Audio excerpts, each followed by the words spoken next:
everyone, it's Katrina. Number 10.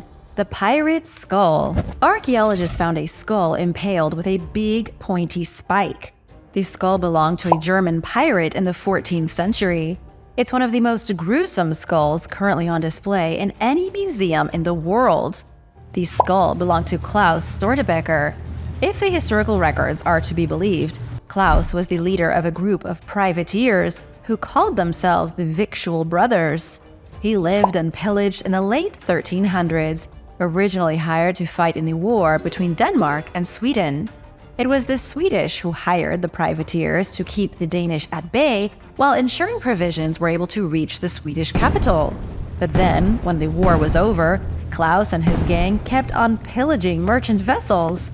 They turned into pirates. But as you may know already, based on his skull having a spike through it, things didn't end well. Legend has it that Klaus was captured in 1401, sentenced to death, and then beheaded. His head was put on a spike as a warning to other pirates. The skull was found in 1878 on a small island in the Elbe River. It was the same island where Klaus and his entire crew were put to death. The skull was later put in a display cabinet at the Hamburg Museum, where it stayed for decades.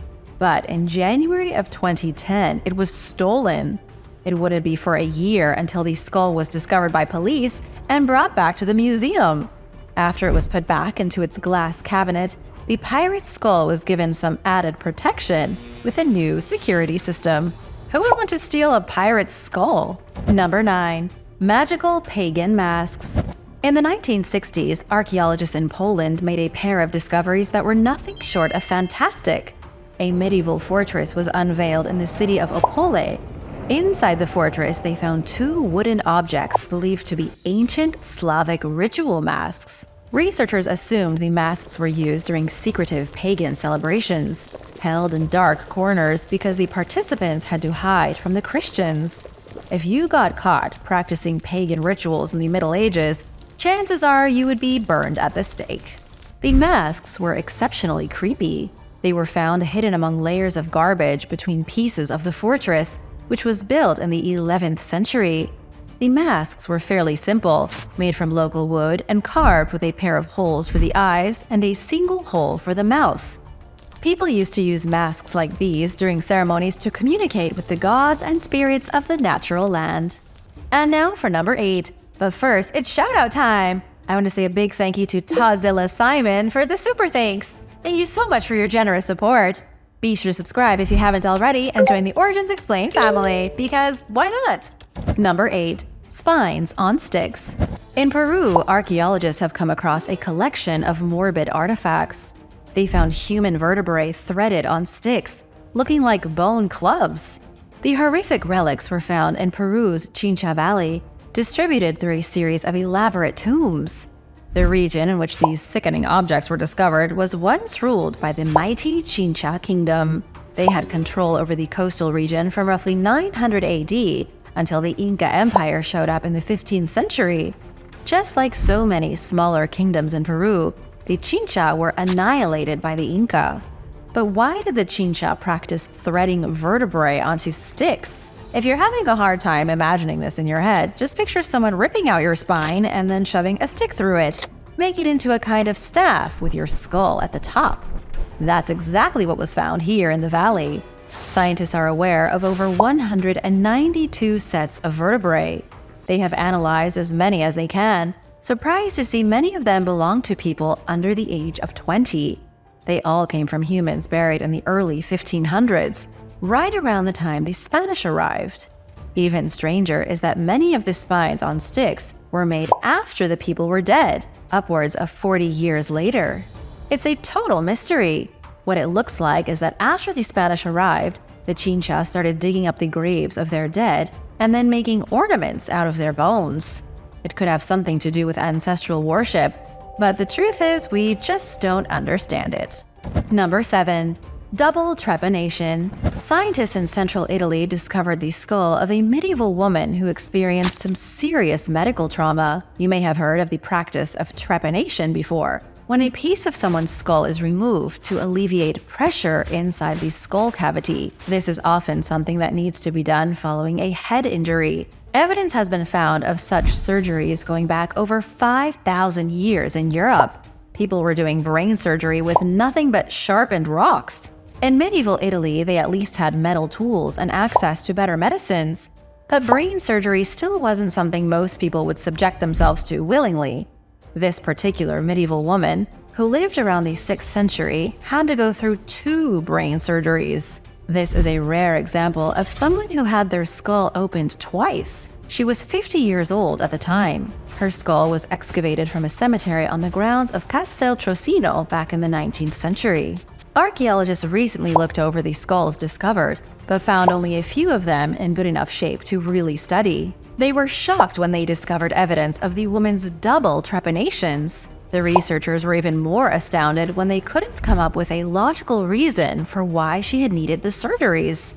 There wasn't anything obvious they could find to warrant such invasive procedures. The most remarkable part of all is that she survived them both. According to Iliana Micarelli from the University of Cambridge, the medieval woman survived a series of successful drillings into her skull. Whatever had been bothering her must have been very severe. We can only hope the surgeries made her life better. Number 6. The mermaid mummy. Japan is home to a mermaid, but not one that you might expect. It has been housed inside a Japanese temple for hundreds of years. It's one of the most ghoulish and disgusting artifacts in the world. The mummy obviously isn't a mythical mermaid, but the truth is even more disturbing. In 2022, the mummified mermaid was handed over to scientists as part of a new study. The Japanese temple where it was housed, located in Okayama, finally agreed to let scientists get their hands on the coveted mermaid. At the time, researchers figured it was just a plain old monkey torso sewn onto the body of a fish. But after researchers from the Kurashiki University of Science and Arts did CT scans and X-rays along with DNA analysis, they made some bizarre discoveries. The test confirmed the mermaid's torso was not that of a monkey, but made entirely of cloth, paper, and colored with a sand and charcoal paste. But the torso was covered in bits and pieces from other animals. The mermaid was part pufferfish, made up of some other fish, and found to have traces of keratin from an unknown creature. There was no monkey harmed in the creation of the mermaid. As for where it came from, the specimen was captured by a fisherman around 1736.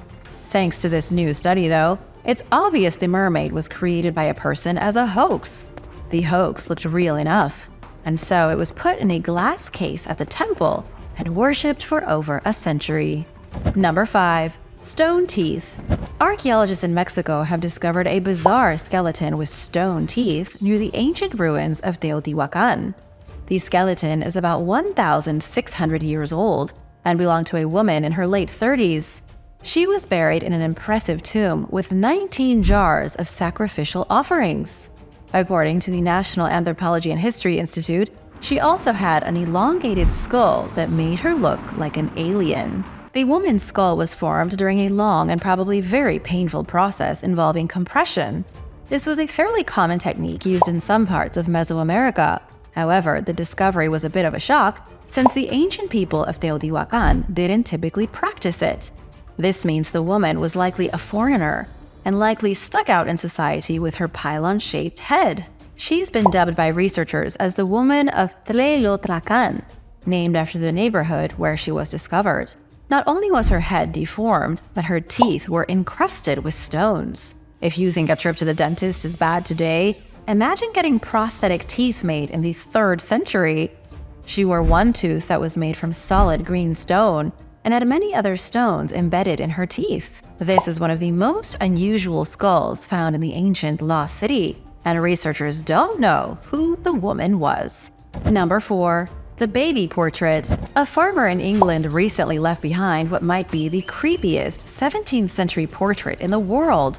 For years, the painting of an extraordinarily creepy baby was hanging on the back of a door that always happened to be open. For that reason, the thing was rarely looked at. After the eccentric owner of the farm, who had crammed his cottage full of antiques and oddities, passed away, others found the painting. The painting was then put up for auction in London, where it was estimated to fetch upwards of $24,000. The reason it wouldn't get more was because of the subject matter. The auction house responsible for selling the piece called the portrait subject a miniature adult. But you could also call it a perversely large baby. The painting was made 400 years ago. It shows what appears to be a toddler dressed in fancy robes and looking straight at the viewer with an expression of utter apathy. The thing that's really disturbing is that because of the proportions, the baby looks to be about 4 feet tall. The painting doesn't seem to have a name, but was made by Adrian Verkins in 1626. Would you allow this painting to be put up in your house? Or would you spend $24,000 for it? Let me know in the comments. Number 3. The Lady from Basel. In 1975, specialists were called in to complete renovations at the historic Barfüßer Church in Switzerland.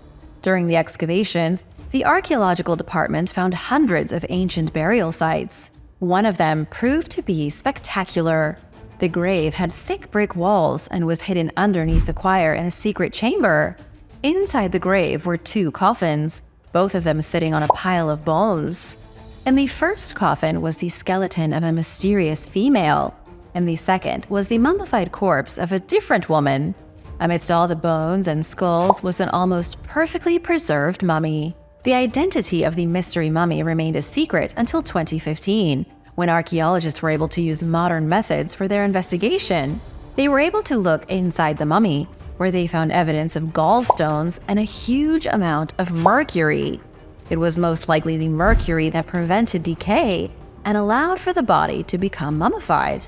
The woman also lost all her teeth at some point and underwent surgery. All clues pointed to the woman being part of a local privileged class. After all, she was buried underneath the church in a spot reserved for high clergymen. By combing through church documents, researchers were finally able to identify the mystery mummy as Anna Katharina Bischoff, born 1719 and died 1787. But she's mostly known as the Lady from Basel. Number 2. Pakal the Great's Death Mask. The jade death mask of Pakal the Great is currently on display in a replica tomb in Mexico City. The mask is not necessarily scary or frightening, but it is unnerving. It was found in 1952 during excavations at the Temple of Inscriptions in the lost Mayan city of Palenque. For over 1,000 years, the death mask had been lying in utter darkness in the tomb, covering the rapidly decaying skull of one of the Maya's greatest jungle rulers. Pakal the Great was one of the longest reigning monarchs in human history, ascending the throne at 12 years old and staying in power for 68 years. This was all during the 7th century, about 1,400 years ago. He was alive and in control for so long that he became a kind of mythical figure, like a god king. When he died, he was given a hugely impressive burial. His tomb was hidden at the end of a tunnel underneath the great temple in Palenque, and among the treasures left with him was his death mask. It's made almost entirely of jade, with white beady eyes and soulless black pupils. Number 1. The Meroe Head. The Meroe Head is exactly what it sounds like. It's a giant head. It was found underneath a temple in the ruins of the ancient African city of Meroe, located in what is now Sudan. Scientists think the head was part of a gigantic statue of Julius Caesar Augustus, first emperor of Rome circa 31 BC. Caesar was the man who defeated Mark Antony and Cleopatra, Egypt's final pharaoh. He helped change Rome from a republic into an empire, moving from a system of democracy to a system of tyranny and dictatorship. After Caesar Augustus largely destroyed the Roman Senate and appointed himself supreme leader of Rome and Egypt, he started building statues. Augustus Caesar wanted everyone to be reminded of who was in charge of whom. He also may have been a giant narcissist. It's difficult to say. Whatever the case, he had statues built all over the place as a reminder to the Egyptians of Rome's might. The Meroe head was part of one of these statues, but it wasn't built in the same place it was found. There had always been bad blood between Nubia and Egypt. In 25 BC, Nubian forces attacked a handful of cities along the Nile. They also pillaged a lot of statues, one of them being of Augustus Caesar. For some strange reason, they stole the head of Rome's new emperor. Then it got lost underneath a temple in the city of Meroe for 2,000 years. Thanks for watching! Which discovery was your favorite? Let me know in the comments below, and be sure to hit that subscribe button if you haven't already. See you next time! Bye!